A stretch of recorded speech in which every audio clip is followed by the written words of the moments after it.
Well, for the first time ever, the prosecutor in Jackson County is here on KCMO. She's been on the job for a couple of months, and she is Melesa Johnson. And, you know, here's the deal. I mean, this is going to take time, just like on the national level. People are saying a month into Donald Trump being president, has he fixed the economy yet? Well, same thing with Jackson County. Melesa Johnson, who's the new prosecutor, been on the job for all of a few weeks, deserves time like anybody does to try to right the ship and implement the policies that she wants to implement. And one of those policies is going to begin on March 10th. And that is going to be a new unit called the Crime Strategies Unit. And it will be a team of 3 attorneys that will be responsible for handling a number of new prosecution strategies. Melesa, thank you for being here on KCMO Talk Radio. How will this new unit work, and what is the goal of the unit? So it's the same theory behind KCPD shoot review, for example. Having all of these stakeholders at the same table, reviewing recent incidents and being able to recognize the names of the prolific offenders and the frequent flyers. This unit will do the exact same thing with all of our community stakeholders, entertainment districts, business districts. Those security guards know exactly who the nuisance individuals are. And so by implementing this new unit with consistency amongst the attorneys, we will be able to inform the court of the whole breadth of somebody's criminal background to get better results, which we have already seen happen already. Okay, so like if security guards or business owners in entertainment districts know that like Bob Smith is back and Bob's always a problem, you're saying that these attorneys who will be focused on these cases will know Bob and will be able to potentially prosecute Bob for lower level crimes that may have been missed opportunities previously before worse things happen. Is that the end game here on this? Precisely. A great example of what we've already done. We've been working with this national organization called RILA, who is a conglomerate of real estate professionals. There was this lady who was a prolific property crime offender, and we ran her name in our system. We wouldn't normally prosecute a nonviolent drug possession case, but we had one open on this individual, and we charged it to be able to deliver some form of justice and try to get her out of that element to really restore the safety to our neighborhoods and our business owners. So what about, when you look at these first few weeks in office for yourself and, you're obviously kind of drinking out of the fire hose, as the old cliche goes, trying to learn the new gig, oversee the office. What's been the biggest surprise to you where you've sat there and said to yourself, I can't believe we were doing it this way. We were doing fill in the blank that you want to change? I think having this designated team of attorneys to really focus on the prolific property crime offenders. A lot of the offenses that are quality of life crimes are ordinance violations that don't even touch our office. But I think we were letting things fall through the cracks and missing opportunities by not working collaboratively with our municipal prosecutors, not having a dedicated team of attorneys to focus on these prolific property crime offenders and prolific violent crime offenders as well. And so I'm really excited about this crime strategies unit because I think it will cure some of those holes that we can absolutely plug in. So what's your recommendation? I see there's like a form, so I guess how does this work with notifying your office on some of these lower level crimes? Is it going to be someone they need to call? Like how does that need to be handled so it doesn't get lost in the bureaucratic weeds? So we are in the process of designating, business and entertainment districts in multiple areas of the city that have really high crime property rates.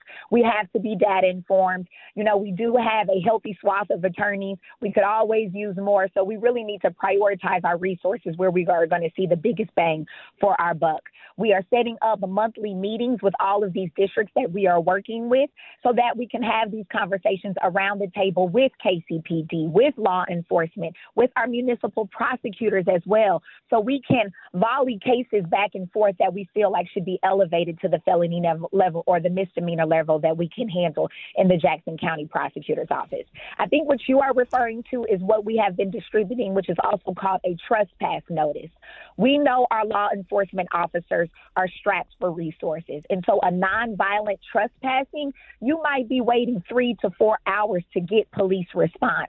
So how do we efficiently efficiently trespass individuals without police involvement and give our law enforcement officers adequate information so that they can work up the case and then submit it to our office like any time that we receive. This trespass notice is an actionable tool to give our business owners. They fill it out, hand a copy to the trespassing individual, click the surveillance that shows them handing them this notice. Under the law, they are officially trespassed. They then call the police department, give them the trespass notice, give them the surveillance footage. The police department works up the rest of the case and then submits it to our office for charging. You're trespassing people without police involvement. And this is really important because a trespass plus stealing equals burglary. I can't prosecute ordinance violations. I can't arrest people, but I can prosecute felonies and some misdemeanors. And this is just another tool to put in our hat to be able to do just that. Melesa Johnson is the new Jackson County Prosecutor on KCMO. You well know that there was a lot of mistrust and a broken relationship between your predecessor and the KCPD. How are you working on rebuilding that relationship? Well, I, again, have the pleasure of having a head start on that endeavor. You know, my last job as Director of Public Safety, I spent at least about 70% of my time working collaboratively with law enforcement, which has enabled me to lay the foundation for a great working relationship. I have assigned liaisons, prosecutor liaisons at all of our patrol divisions, as well as assigning liaisons to all three of KCPD's assault squads, Grandview Police Department, and the robbery unit, because we have certainly seen an uptick in our armed robberies. And we actually added 2 more attorneys to that robbery unit team just this week.